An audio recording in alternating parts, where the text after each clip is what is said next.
चलो भाई, हो गया तेरा सामान। 4800 रुपये दे। भैया आप इस हिसाब में रेट बढ़ाकर 5800 कर सकते हो? अरे चल ले, हमारे यहाँ काम नहीं होते, पैसे दे। नहीं, आप 6000 कर दो, 200 मुझसे ले लेना अलग से। अच्छा 7000 नहीं कर दूं? 1000 रुपये तेरे, 1000 रुपये मेरे। नहीं भैया, वो मालिक ने 6000 ही दिए हैं, अगर हिसाब ज्यादा हो गया तो उसे शक हो जाएगा। वाह बेटे, जब तू 1000 का टाका लगा रहा था तब कुछ नहीं हो रहा था, और मैंने 1000 रुपये मांग लिए तो मालिक को पता चल जाएगा। कहाँ का तू? कोई बात नहीं भैया, आप इसमें से पैसे। अरे पैसे ला इधर, पैसे और सामान तेरे को तब मिलेंगे जब तू घर का एड्रेस बताएगा। कहाँ से? भैया गलती हो गई, आप हिसाब कर लो और मुझे जाने दो भैया। जाने दो? जाने कहीं नहीं दूंगा। पहले ये बता कहाँ से आया, नहीं पुलिस बुलाऊं? बुलाऊं पुलिस है? B10 से आया हूँ। B10 से आया है? गुलशन जी के यहाँ से? वहाँ काम करता है तू? है? वो इतना शरीफ आदमी है, लोग इज्जत करते हैं, इतना ईमानदार आदमी है, और तू उसे ही लूटने में लगा हुआ है। भैया गलती हो गई, आप पैसे काट लो, मुझे जाने दो भैया। अरे क्या कह रहा, जाने दूं? ऐसे कैसे जान दूं? सुरेश देखियो दुकान, गुलशन जी के होके आ रहा हूँ। चल चल दे, दुकान पे खड़ा दे, चल। चंदन क्या है ये सब? गलती हो गई साहब, माफ़ कर दीजिए। वो हमें 1000 रुपये की बहुत सख्त ज़रूरत थी साहब, इसलिए मजबूरी में ऐसा कर बैठे। अरे गुलशन जी, इसकी बातों में मत आओ, ऐसे 36 से डील करता हूँ मैं रोज। अब पकड़ा गया तो ड्रामे शुरू कर दिए, अभी थोड़ी देर बाद रोने भी पड़ेगा। मैं कह रहा हूँ, क्या पता आपके साथ कितनी बार बेईमानी की हो इस आदमी ने। नहीं साहब, हमने बीवी बच्चों की कसम खा के कह रहे हैं, हमने कभी बेईमानी नहीं की। तेरे उन्हीं बीवी बच्चों की शर्म है चंदन, जो मैंने अभी तक पुलिस नहीं बुलाई। सच सच बता, क्यों कर रहा था चोरी? सब बच्चे को साइकिल दिलानी थी। साइकिल के लिए? अरे अगर कल को तेरा बेटा बड़ा होके बाइक मांगने लगा तो क्या मेरे घर में आके डाका डाल देगा तू? तो बेशरम आदमी, अगर तूने अपने बच्चों के शौक पूरे करने थे तो अपने पैसों से करता ना, है? गुलशन जी के पैसों से कर देगा क्या? नहीं साहब, हमारे बेटे को शौक के लिए साइकिल नहीं चाहिए थी, जरूरत थी उसे। हमने उसका एडमिशन कल्याणपुरी के सरकारी स्कूल में करवाया है।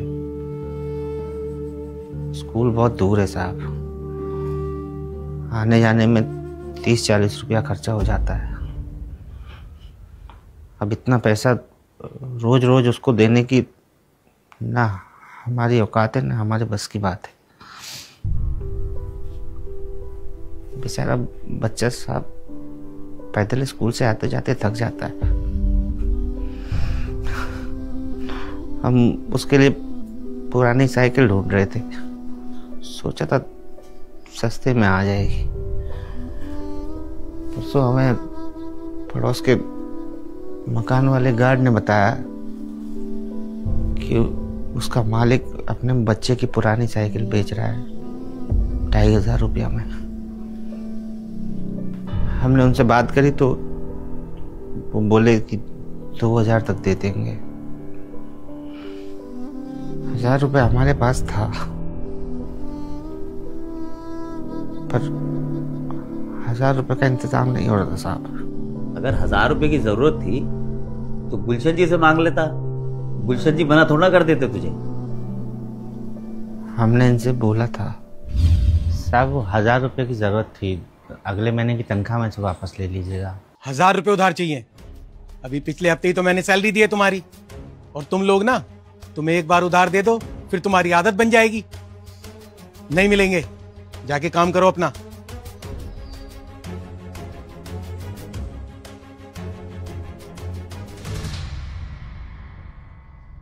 बंद कर अपनी बकवास।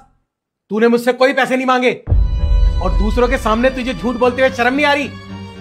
देख, इससे पहले मेरा दिमाग घूमे, मैं तेरे साथ कुछ उल्टा पुल्टा करूं, निकल जा यहां से, और दोबारा शक्ल मत दिखाइयो अपनी।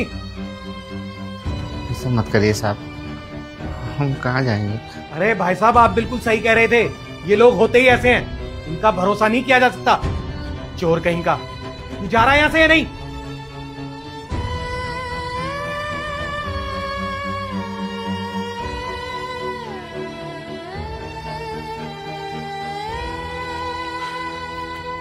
ये लीजिए आपके पैसे।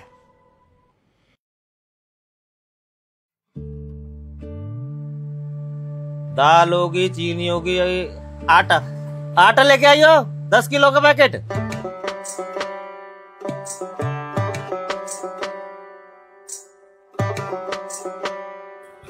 ये ले पर्ची, 12 नंबर वाले को दे रही है सामान सारा।